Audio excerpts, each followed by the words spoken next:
pela sua audiência. Está começando mais um podcast produzido pela TV Câmara aqui de Santo André. Hoje recebendo o vereador Clóvis Girardi, do PT, eleito com 2.917 votos. Bem-vindo, vereador. Tudo Obrigado, bem? obrigado pela oportunidade de estar aqui. Olá, você que nos acompanha, que está assistindo esse programa. Acho que muito feliz com esse espaço que a Câmara tem aqui. É uma demanda que a gente sempre teve, né, de que a Câmara tivesse espaços de comunicação mais próximos, mais cotidianos com as pessoas. E acho que o trabalho que vocês estão desenvolvendo aqui é muito interessante, muito importante. Parabéns, Legal, é um desde início de já. trabalho, é importante, né? É importante para a gente poder divulgar o trabalho que vocês realizam para toda a população andrense. Isso é o mais Com importante, né? certeza. Nós falávamos agora há pouco nos bastidores sobre o número expressivo que você teve em relação aos seus votos. É a sua primeira eleição. Marinheiro de primeiríssima viagem, assim, né? Foi a primeira campanha que eu tive à frente como candidato, e deu certo, já elegemos, que não é um feito, é um feito importante, assim, né? Porque não é tão simples você se eleger já na primeira vez que sai candidato, né? Então foi para nós uma vitória muito significativa. Ficou surpreso? Olha, essa é uma pergunta, muita gente ficou, né? Sim, sim, Mas a gente trabalhou tanto e tinha sim. tanta confiança no trabalho que eu não fiquei surpreso de ter sido eleito. Eu acho até que os 2.917 a gente conseguiria arredondar para 3.000 se os meus amigos que foram para a balada no sábado antes da Eles dão eleição uma tivessem acordada. ido votar. Estou colocando isso aqui publicamente que depois eu mando o corte para eles. Aliás, eles já sabem quem, né? Eles Quem que sabem, é. eles sabem. Mas foi importante porque o movimento que a gente tinha Sim, muito controle da campanha que a gente fez. Assim. Foi uma campanha muito militante, uma campanha que de fato a gente hoje tem dificuldade até de fazer a leitura do mapa, porque eu tive sim, voto em quase todas as urnas da cidade. Isso tá. é muito substancial. Sim. Foi Mas bem pulverizado, né? porque foi uma campanha menos territorializada e uma campanha que a gente organizou ela para ser uma campanha em rede. Não no sentido da rede social, né? Mas de ser uma campanha de que cada um traz mais um.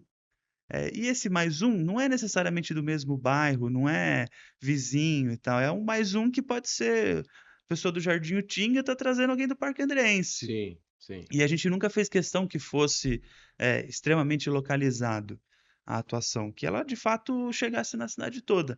Tem lugares que eu não visitei durante a campanha, ainda que a gente conheça, tenha Sim. relação, mas que eu tive voto. Então foi um voto muito de opinião, foi um voto de Ótimo. ideia, foi um voto de que as pessoas absorveram o que a gente falava na campanha como uma bandeira. Isso é o que eu acho que é fantástico na nossa eleição. Você acha que a bandeira, como você falou, quero pegar esse viés aí, esse gancho. A bandeira do PT, por você ser novo, novas ideias, isso também acabou influenciando esse eleitor? Eu não sei se é a bandeira do PT, assim, mas eu acho que a bandeira de uma discussão de cidade foi a coisa mais central para nós. Eu fiz uma campanha um pouco diferente de alguns companheiros e companheiras do PT. A gente até abordou menos a questão nacional, né? Porque tem muito esse debate na eleição local, se você nacionaliza o debate, o discurso, ou se você vai para a pauta local. Aqui a gente manteve muito a pauta local. Então a nossa discussão era a oposição ao governo Paulo Serra na época, né? Sim. A nossa discussão era denunciar o que o governo anterior tinha feito e que a gente não concordava. A nossa pauta foi mostrar o que as pessoas estavam trazendo para a gente. Tá faltando ciclovia. Então a gente ia lá e falava de ciclovia. Tá faltando isso, precisa melhorar aquilo. Enfim, foi um movimento muito de pauta da cidade e acho que isso dialoga muito com a minha formação. Menos um movimento partidário. Até porque, por ser jovem e conhecer menos as pessoas que historicamente tiveram com o PT no seu auge, estrategicamente para minha campanha, não fazia muito sentido ficar buscando esse voto petista histórico. Tá. Porque entre votar em mim e votar em um outro companheiro que aquela pessoa conhece há 30 anos, há 40 anos, há 20 anos, o voto era muito mais fácil para aquele companheiro. Então, a gente tinha condição de buscar um voto diferente, buscar um voto jovem. E essa foi uma das nossas principais bandeiras desde o início. Nós temos baixíssima representatividade jovem na cidade. Isso é histórico, não é de agora, né? Hoje na Câmara eu sou mais novo, Sim. O Diego foi eleito, é 2 meses mais novo que eu, mas hoje a gente tem o Nino, que tem 30 e poucos, tem o Buissa também, que Sim. é mais novo. Eu acho que melhorou um pouco nessa legislatura a presença de vereadores mais jovens, ou que Talvez tenham. uma nova oxigenação, né? Eu acho que foi um movimento interessante de renovação, né? E que a gente conseguiu puxar isso a partir do PT. Então eu acho que é, foi inclusive um crescimento para o PT a nossa eleição, porque a gente foi buscar um voto que não necessariamente está diretamente na base petista, mas a gente foi disputar o voto de opinião, que às vezes vai para o PSOL, vai para partidos de centro, vai para partidos de centro-direita. Enfim, a gente foi buscar um voto de uma bandeira de cidade. E acho que a gente encontrou esse voto, né? Qual que foi o teu foco? Qual foi foi a região? Porque a gente, sei lá, a gente entende também que de repente você começa num foco, num lugar, mas a política é tão ampla, né? A Sim, discussão com a sociedade é tão grande, é tão dinâmica, que você acaba se direcionando para outras regiões, né? Como você é falou, né? isso. Mas você começou, qual foi o teu foco inicial? Eu sou morador do Bangu. Então é natural que o lugar onde você mora você tenha mais relação, você Sim, tenha uma natural. prioridade, É, não tem como fugir disso, né? Na verdade tem vereador que tem candidato, na verdade, que não necessariamente tem ali no seu território onde mora uma expressividade de trabalho, mas para nós foi importante, né? Primeiro porque ali no Bangu tem a Universidade Federal do ABC, que é o meu principal ponto de relação com Santo André, vem a partir da UFABC, do quanto transformou a vida da minha família, enfim. Mas é ali onde eu moro, é ali onde eu conheço o vizinho, é ali onde eu conheço o comerciante, enfim. Então foi um espaço nosso de muito, muito cuidado durante a campanha. E é o que se reflete. Então ali no Bangu, nós temos 3 colégios eleitorais. A UFABC, maior deles, o Amaral Wagner e o Oscavo. Somados ali, dão um pouco mais de 350 votos que a gente teve, que foi a região mais localizada que a gente teve mais voto, né? tá. Então, de fato, esse espaço onde eu moro, que hoje é onde a gente tem o nosso escritório político, que a gente chama carinhosamente de Casa Clóvis, Tua base, casaca não é a minha, sugestivo, né? não é a minha casa, mas as pessoas confundem ainda. Até, É. eu tô indo na casa do Clóvis, tal. Mas a gente quis trazer isso, tirar um pouco o escritório político e transformar em casa Clóvis, porque é a casa do mandato, as pessoas têm que se sentir em casa nesses espaços, né? Os espaços institucionais, políticos, geralmente eles são espaços que as pessoas não sentem à vontade. E a gente tem muito isso de que seja um espaço coletivo, seja um espaço que tenha cultura, que tenha arte, que tenha atividade de formação, que seja mais do que um balcão de atendimento. Como normalmente se tem em escritórios políticos, eu não tenho nada contra, mas a gente queria uma proposta diferente, que as pessoas se sintam de fato em casa, se sintam num espaço acolhedor. Por isso que a gente montou ali a Casa Clóvis. Mas outro lugar que a gente focou bastante durante o processo eleitoral, 45 dias. Você não tem dinheiro, porque contratar a equipe é caro e a gente Sim, não tinha sim. essa condição, né? É, Tem uma equipe reduzida, mas muito aguerrida. Tem um lugar na cidade que quase todo mundo passa, até pelo perfil que Santo André tem se tornado.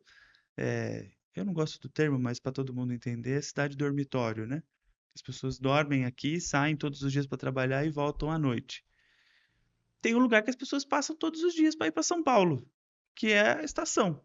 Sim. Então, a estação de trem e o terminal leste e oeste foram espaços onde a gente entendeu que a maioria das pessoas da cidade passam, seja para baldear, para pegar outro ônibus, seja para pegar o trem.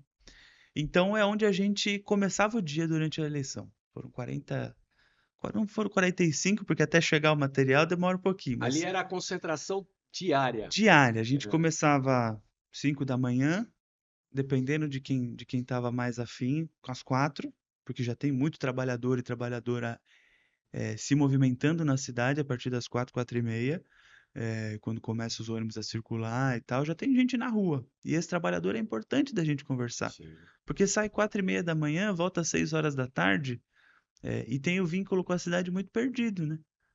Então era um foco nosso dialogar com o trabalhador que pega ônibus e que usa o transporte público e que, enfim, passa pelo centro para ir para outro lugar.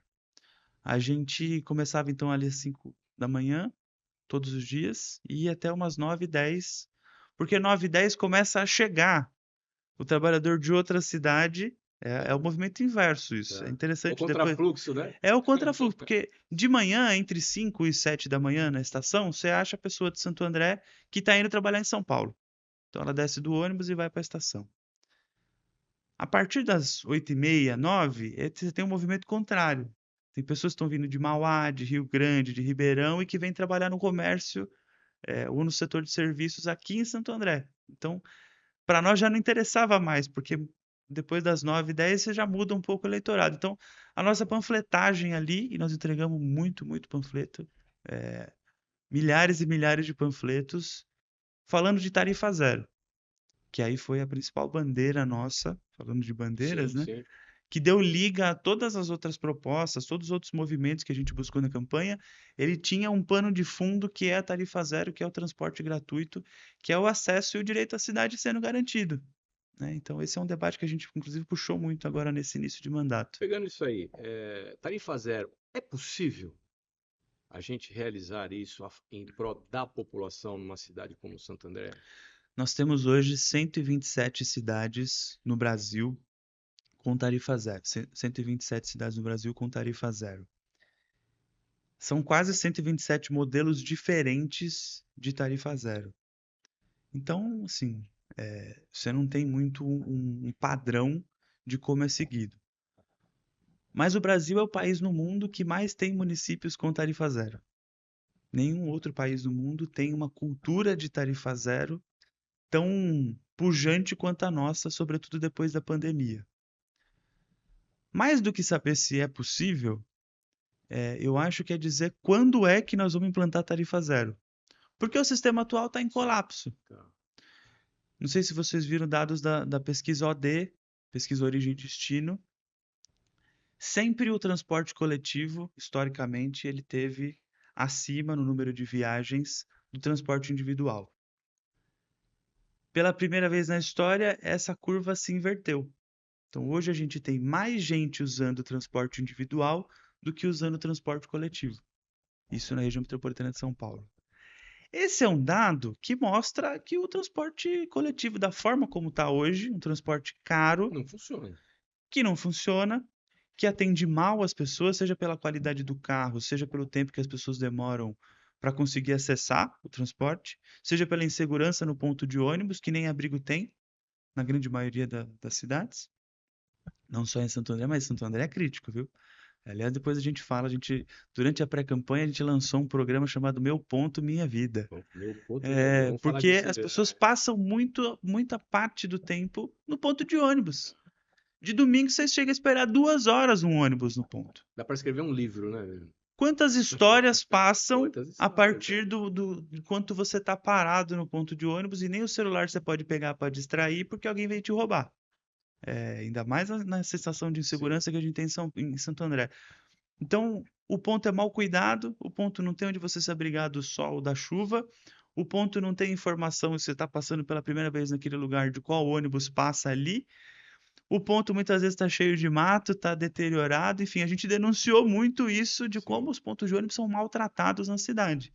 E agora estamos fazendo um movimento dentro da Câmara para tentar pautar a prefeitura para que você tem modelos, né? Eu não sou contrário à concessão de algumas coisas. Eu acho que se o Estado tem condição de inovar em PPP com o privado, eu não vejo problema. Esse caso dos ônibus em São Paulo, por exemplo, tem tido algum resultado interessante. Então, você concede para o privado explorar a publicidade, muitas vezes, mas tem uma qualidade melhor no ponto. Curitiba foi um modelo que deu super mega É certo, isso, né? tem modelos que Sim. eu acho que a gente precisa, porque o Estado às vezes tem Sim, dificuldade mesmo, sim. não é em tudo que nós somos melhores Claro. enquanto Estado para fazer. Eu acho que esse é o tipo de coisa que eu não vejo problema de conceder, Tá. desde que entregue, desde que tenha fiscalização, desde que tenha um arranjo de controle também para isso. Mas, voltando ao tema Sim, tarifa zero, sim. essa semana, na segunda-feira, a gente fez uma reunião na Câmara. Não foi uma sessão solene nem audiência pública, porque tem um trâmite burocrático para isso, mas a gente usou o espaço da Câmara pela primeira vez no nosso mandato para falar sobre tarifa zero. Então, mais do que isso, né? Para lançar um estudo que vai dizer quanto custa ou quanto custaria Bacana. e como pagar, financiar o transporte coletivo gratuito na nossa cidade, que é o grande desafio. Das 127 cidades do Brasil, mais do que isso, das 200 e pouco no mundo, não tem nenhuma cidade do tamanho populacional de Santo André com tarifa zero. Só Belgrado, que tem mais habitantes do que Santo André e que hoje tem tarifa zero. Mas Santo André, se tiver tarifa zero, será a segunda maior cidade do mundo. Santo André já foi referência para o mundo de política pública. Santo André tem hoje condição de mostrar para o mundo como financiar o transporte coletivo, como financiar o direito à cidade, a partir do transporte, da mobilidade. Tem muita condição de inovar. Sem onerar o caixa da cidade, né? Eu não diria sem onerar, mas reposicionando as Posicionando as prioridades. prioridades, tá? Governar é escolher, Sim. é O que é fazer, mais elencar o importante que é ali, né? prioridade. Você não acessa o serviço de saúde, tem pesquisa que fala disso em São Paulo, Tá. capital. 50% das pessoas que estão no SUS têm dificuldade ou não acessam o sistema de saúde porque não têm o dinheiro da passagem. Então, o direito à saúde está sendo privado porque o direito ao transporte não está sendo garantido. Como é na escola, como é na assistência social, como é em outras políticas estruturantes. Então, tarifa zero, para mim, é uma política estruturante não só para Santo André, mas para a região metropolitana. A gente pode expandir o debate também. Acabei de falar, Santo André é Sim, cidade dormitória, as sim, pessoas vão trabalhar em São Paulo. Tudo bem, eu não pago o ônibus em Santo André, mas eu tenho que pagar o metrô, o sim. trem, o ônibus em São Paulo depois. Então, tem uma dinâmica metropolitana também envolvida. Mas a gente trouxe o Giancarlo Gama, que é pesquisador na área, tem o mestrado dele, a dissertação em Oxford, sobre isso, sobre modelos de tarifa zero, Tá. principalmente de como calcular, mudando um paradigma nosso, né, de que hoje os contratos eles são baseados em passageiro. Cada vez que roda a catraca, a empresa recebe. A gente está mudando essa lógica por quilômetro rodado, que Tá. é mais ou menos o que fez São Caetano. Mais ou menos Independente do não. número de passageiros. É isso. Então Boa. hoje, qual que é o dilema, né? A empresa hoje, quanto menos ônibus ela colocar na rua, para ela é melhor. Sim. Porque ela vai encher de passageiro, vai ter um E vai gastar custo. menos combustível, É etc, isso, né? ela tem reduzido o seu custo Sim. operacional. O modelo por quilometragem, tanto faz se tem um ou se tem 100 passageiros dentro do ônibus. Porque ela vai querer cumprir a quilometragem. Pelo Exato. contrário, ela vai querer botar mais Mais ônibus ônibus, para né? cumprir Deixa... mais E quilometragem. novos horários, né? Então você tende a um processo de melhoria, inclusive na frequência dos ônibus e tal. Tudo isso é possível controlar, tudo isso é possível. Você vai em São Caetano, tem uma tela aqui que dá umas três dessa, Sim. 4, com todos os ônibus monitorados por GPS. Tá. Isso é um grau de controle num contrato público, em tempo real, de você saber onde está o ônibus que você pagou para estar na rua, que eu acho imprescindível. Então, além da tarifa zero, nós precisamos de uma requalificação no transporte. Isso envolve inserir tecnologia, isso envolve, em alguma medida, a eletrificação da frota ou a substituição por um biocombustível, um combustível de baixa emissão de carbono e tal, porque precisa vir acompanhado de um processo de descarbonização, senão também ele perde o sentido se não tiver melhoria no transporte. E aí as pessoas vão dizer, pô, eu preferia pagar o transporte, mas ter um transporte melhor. Então, precisa ser feito um processo de reorganização das linhas, de melhoria na qualidade do carro e de, enfim, é, colocar a população numa situação mais confortável de transporte, além de cuidar do meio ambiente com um processo de transição Sim. energética que a Sim. gente precisa fazer, que não é simples, Sim. é caro, é longo, né? Se amanhã o prefeito resolve falar assim, não, eu quero comprar ônibus elétrico e trocar toda a frota. Não dá para fazer também, porque exige uma infraestrutura. Se abastecer um tanque de ônibus com diesel, você leva, sei lá, 30 minutos. Mas para você carregar uma bateria de um ônibus Sim. elétrico, demora muito mais. Então, isso mexe em Vai toda a impactar. logística do sistema, além de você ter também a necessidade de ter disponibilidade energética para tudo isso. Então, é um processo de transição Sim. que precisa ser gradual, mas precisa acontecer. Tá. Tem um start, né? Em Exato. cima disso, essa questão sua social e de mobilidade tem tudo a ver com a sua formação, Tem a ver com a minha com a vida, tua né? vida. Me É, fala um pouco sobre isso aí. eu comecei, eu me eu vou dizer que eu me descobri um pouco como militante mesmo em junho de 2013. Tá. Jornadas de junho, que depois, enfim, tem várias interpretações sobre o que foi aquele movimento. Mas essa é uma história curiosa, inclusive. Eu estava no cursinho na época, fazia cursinho para ingressar na universidade. Trabalhava de manhã e fazia o cursinho à noite. Aí eu estava numa aula de geografia, o professor Felipe virou e falou assim, vocês jovens estão aqui, né, hoje nessa aula, tal, e na rua tem um monte de gente lutando pelos direitos de vocês. Vocês estão sendo conservadores. Os conservadores são os velhos, não são vocês. E eu fiquei com essa frase na cabeça e até hoje eu fico com ela na. Os conservadores são os velhos. Eu falei, é verdade, os conservadores são os velhos. Eu tô jovem e eu preciso ir lutar pelo meu direito, porque os 20 centavos, quando aumentou, fez muita diferença na minha vida. Poxa. Para quem usa o transporte todos os dias da forma como eu usava, tendo que ir trabalhar e depois tendo que ir estudar, os 20 centavos faziam uma diferença substancial. Eu falei, então eu vou lá. Na mesma hora, levantei, botei minhas coisas na mala, minha mochilinha nas costas. Eu fazia ali, o cursinho ali na Vergueira, em São Paulo. Fui para Anhangabaú, e aí ainda tinha ali muita repressão. Foram as primeiras manifestações do movimento Passe Livre. Tinha muita repressão policial, não sei se vocês lembram ali, mas teve jornalista da Folha, depois foi Sim. atingir e tal.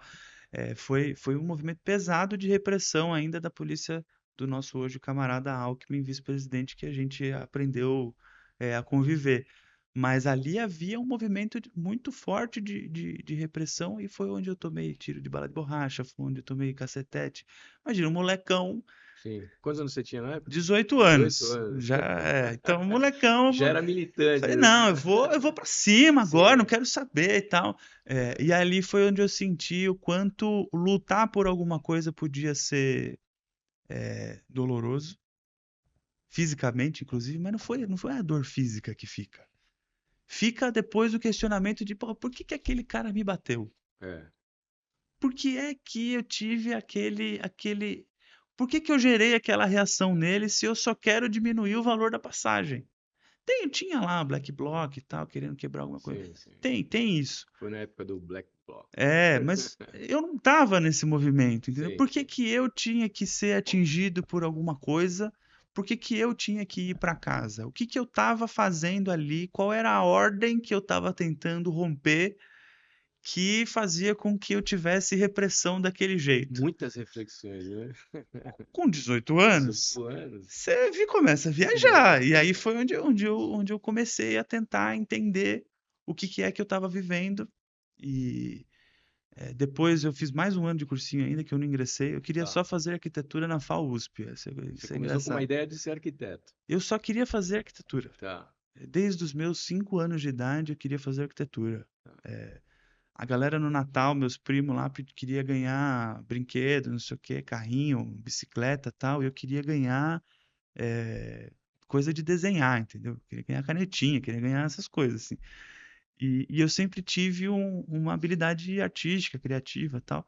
Então eu queria fazer arquitetura porque eu sentia que era ali onde eu tinha condição de dar vazão para essa criatividade, né? Aí eu tentei o primeiro ano, não deu certo.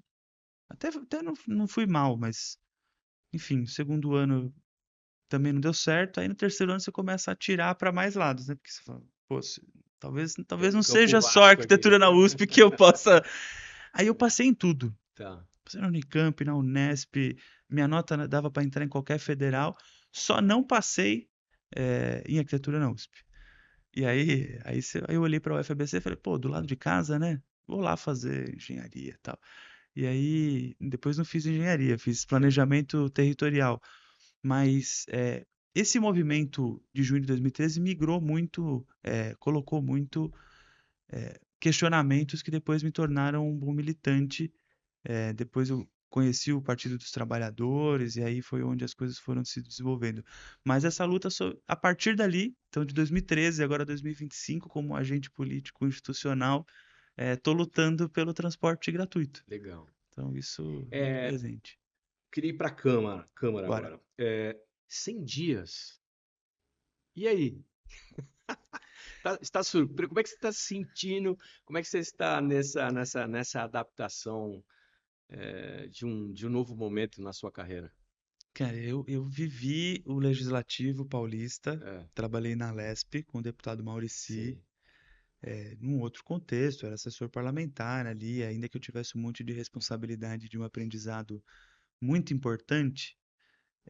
Depois trabalhei na prefeitura de Diadema, gestor público ali e tal, mas nada se compara ao que eu vivi a partir de 1º de janeiro, o que eu tenho vivido a partir de 1º de janeiro. tipo assim, agora é comigo, né? Muito louco, cara. Assim, Agora eu tô no comando aqui. na primeira sessão, É, eu entrei e falei, pô, eu já acompanhei a sessão, né? sim, Mas uma coisa é você estar sentado na cadeira do lado de fora, outra coisa é depender de você para que alguma coisa aconteça. Então, assim, pô, eu fiquei uns 20 minutos assim, tentando entender o que que era o meu papel ali dentro. A galera lendo lá um monte de processo, chegou, comunicação, não sei o quê, nananana. E eu no grupão de Zap para assessoria, que o companheiro Donete tá lendo aqui? Que o primeiro secretário tá lendo? O que é isso? Tal, tal. Ainda que a gente tivesse feito um processo de preparação, mas a primeira sessão foi para mim muito marcante. Fiquei ali quietinho, não fiz fala, tal, porque eu queria muito entender qual era o rito, né? Ainda que a gente tem coisa que treino é treino, jogo é jogo, né? sim. E foi muito interessante como esse primeiro momento na sessão marcou assim para mim como, pô, você precisa também aprender a jogar esse jogo aqui. Muito bem recebido por todos os vereadores. E isso assim é até importante frisar, né? Eu fui um cara que fez uma campanha, às vezes eu brinco kamikaze, que eu arrumei briga com todo mundo. Mas é interessante como os vereadores me acolheram de uma forma muito fraterna mesmo, né? De como a gente tem bons diálogos, seja com posições ideológicas diferentes, partidárias diferentes, mas a gente tem um diálogo muito interessante. Eu estou gostando muito do diálogo que é possível fazer dentro do parlamento, né? E depois na segunda sessão eu já entendi onde é que eu Sim. podia falar, já fui Em lá, que momento, já né? comecei ali, a gente já. Aguardar minha vez, né? E agora parece que eu tô faz 10 anos lá, já tô, Veterano, já tô me veterano. sentindo em casa já. Agora o pessoal já me inscreve para falar. Antes mesmo de eu levantar a mão, eu já sei que eu tô inscrito lá, porque é isso. Toda semana você cria uma pauta, você leva uma pauta, você leva um movimento. As pessoas pautam a gente, inclusive, Sim, então o que a gente leva lá não é da minha cabeça só. sim, sim. Agora é um movimento que todo dia, meu WhatsApp não para. É o dia inteiro a gente mandando mensagem e tal. E é legal como a gente consegue construir pauta de bons debates, né? É, mas foi um primeiro mês muito de aprendizado, de entender. Pra você ter ideia, a gente fez. Não é espionagem, isso não é nada do tipo, mas a gente fez um mapa do secretariado. Tá. Porque teve uma reforma administrativa e a gente queria entender quem é quem no jogo, né? Então a gente tem lá, secretário tal, cuida disso. Então a gente criou um mapa do governo, criou um mapa dos vereadores, tipo, ó, esses são os vereadores, para não correr risco, inclusive, da assessoria não reconhecer um vereador na casa. Então Tá. todo mundo passou por um processo ali, quase que um de treinamento, tipo, ó, esse aqui é o vereador, ele tem essa relação, ele tem essas pautas, para a gente não, eu também, eu não conhecia todo mundo, ainda que alguns eu tivesse a relação ali antes de entrar, mas a gente fez um processo de estudar mesmo qual que era o jogo que a gente ia jogar. Passamos em todos os departamentos da Câmara, fizemos um tour na Câmara, conversamos com os servidores para todo mundo entender quando precisar de uma coisa, onde é que você vai? Você vai ali e tal. Então, foi um movimento de apresentar o mandato, porque ninguém me conhecia. Sim. Então, tem sido um processo também de amadurecimento nessa relação. Segundo mês começaram as sessões. Primeiro dia ali estava mais conturbado, mas depois a gente entrou num ritmo de entender como é que as coisas poderiam funcionar. E agora eu acho que a gente Tá num caminho, né? encontrou um ritmo confortável. Mas nós fizemos muita coisa. A gente fez grupo de trabalho temático para dar vazão a parte dos temas que foram muito presentes na campanha. Então nós temos um grupo de trabalho chamado Santo André Mais Inclusiva, Tá. que foi o primeiro que a gente lançou, que é para concentrar as discussões sobre inclusão de uma forma geral, mas muito voltada a pessoas com deficiência, que foi um tema muito caro para nós na campanha e agora no mandato. Então é ali onde a gente vai formular, ali onde a gente vai discutir, vai questionar, enfim, a partir desse grupo de trabalho, que tem subdivisões, né? Saúde, educação inclusiva, tal. É um grupo que vai ter, agora no início de maio, já vai apresentar os seus primeiros resultados, os primeiros planejamentos ali. Temos um grupo de trabalho chamado Santo André Mais Justa e Sustentável, Tá. olhando para o desenvolvimento urbano, econômico, para mudanças climáticas, então é um grupo mais voltado a esse sentido. A gente fez o lançamento, então, do estudo da tarifa zero.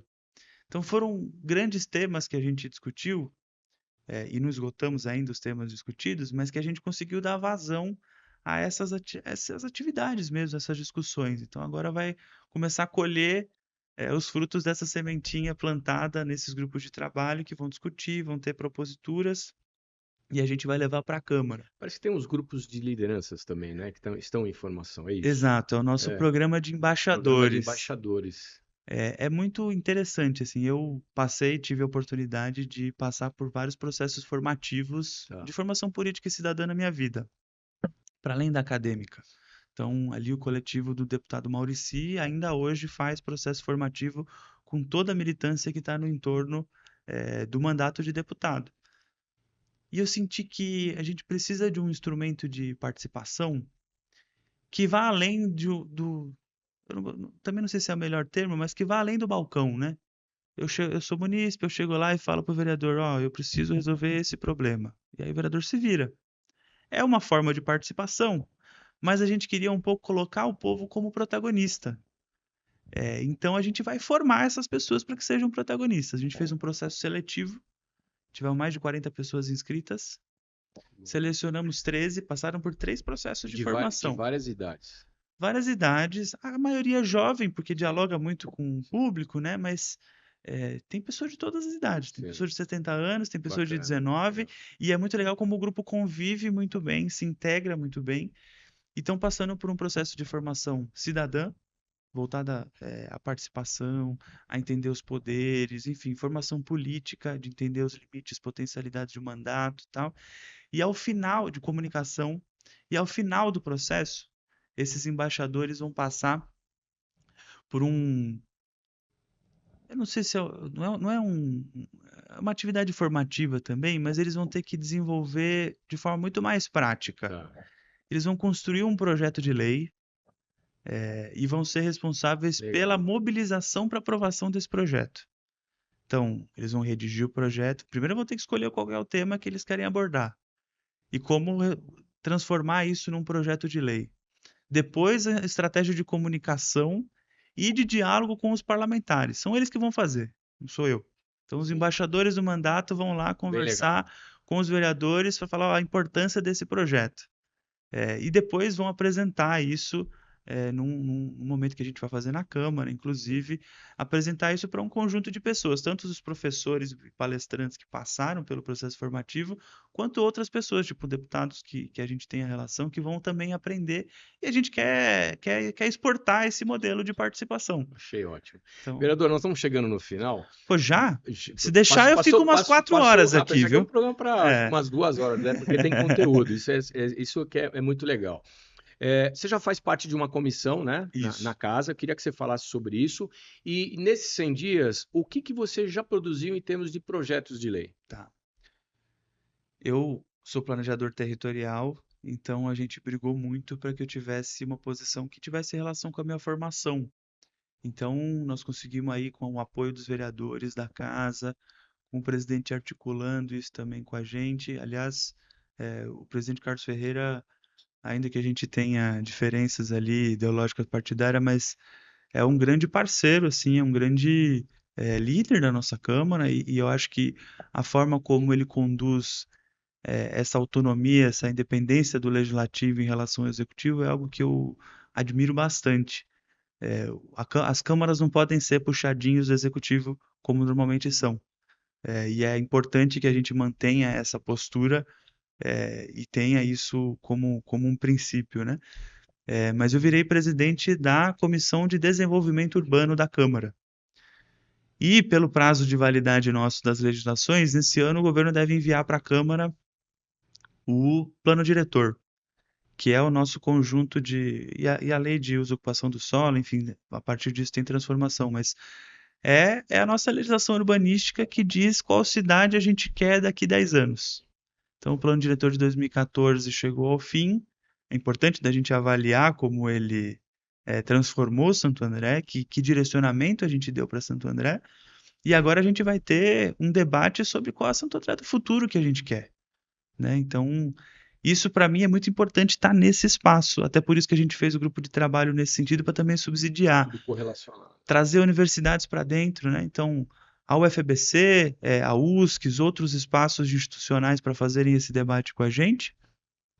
E agora a gente deve formar também, foi aprovada, a comissão de assuntos relevantes voltada à implementação de emendas parlamentares impositivas na Câmara.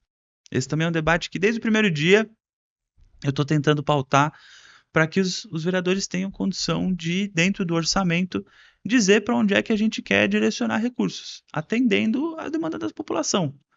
Hoje, 100% do orçamento fica praticamente para o executivo decidir o que vai fazer. Né? A gente tem essa experiência no Congresso Nacional, que eu acho ruim do jeito como está lá, que é um percentual muito grande do orçamento que está para deputados e senadores. Então, antes existia um movimento dos prefeitos irem aos ministérios pedirem dinheiro para implementar a política pública. Hoje é o contrário, você tem que ir no parlamento, fazer uma relação com o deputado, que depois quer voto, para conseguir recurso e implementar em política pública, porque as emendas parlamentares tomaram conta do orçamento nacional. Mas depois um dia a gente vem falar só disso.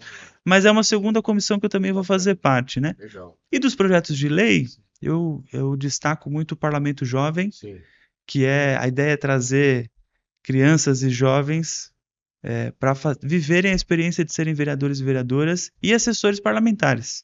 Então a gente vai ter um processo formativo com eles também, mas tenho certeza que esse Parlamento Jovem vai contribuir muito para que a gente tenha ideias para a cidade. Porque a leitura que os jovens têm, que as crianças têm da cidade, ela é muito importante porque ela é muito rica. Né? Então, quando você conversa com uma criança sobre o lugar onde ela mora, ela vai trazer contribuições que muitas vezes a gente não está vendo, mas para ela, como criança, tem importância. Então, acho que pode contribuir para a melhoria da cidade também, além de criar uma conexão mesmo de uma nova geração com esse espaço institucional tão importante que é a Câmara Municipal.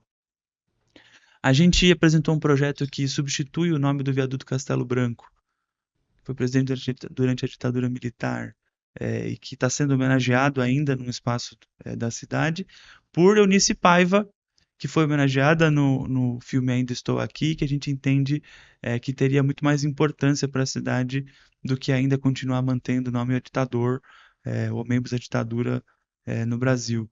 Apresentamos um terceiro projeto que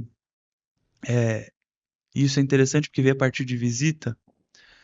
Muitas crianças com deficiência não conseguem brincar na escola, porque os brinquedos não são adaptados. Então chega a hora do intervalo, as crianças vão para o intervalo, as crianças sem deficiência estão brincando e as crianças com algum tipo de deficiência estão olhando. Então a gente está privando o direito dessa criança de brincar, de ter recreação, de ter integração. Então a gente apresentou um projeto que obriga as escolas municipais a terem brinquedos adaptados. É importante esse projeto também avançar. Enfim, tem outras coisas que a gente foi colocando, entendendo ainda quais são os instrumentos, mas de projetos de lei que a gente apresentou até agora, e vamos apresentar, eu não vou dar spoiler, Sim. mas a gente vai apresentar um projeto também que dialoga com a GCM, para que seja uma resposta da Câmara à sensação generalizada de insegurança que a gente tem na cidade. Mas aí depois que eu apresentar, a gente volta aqui para falar dele. Teremos mais programas. Clóvis Girardi do PT. Obrigado. Sucesso. Para nós. Sucesso com Tarifa Zero também. Com certeza. Obrigado, Marcos. Muito obrigado. Valeu. Obrigado. Muito obrigado pela sua importante audiência. Chegou ao fim mais um podcast. Grande abraço e até o próximo programa. Tchau.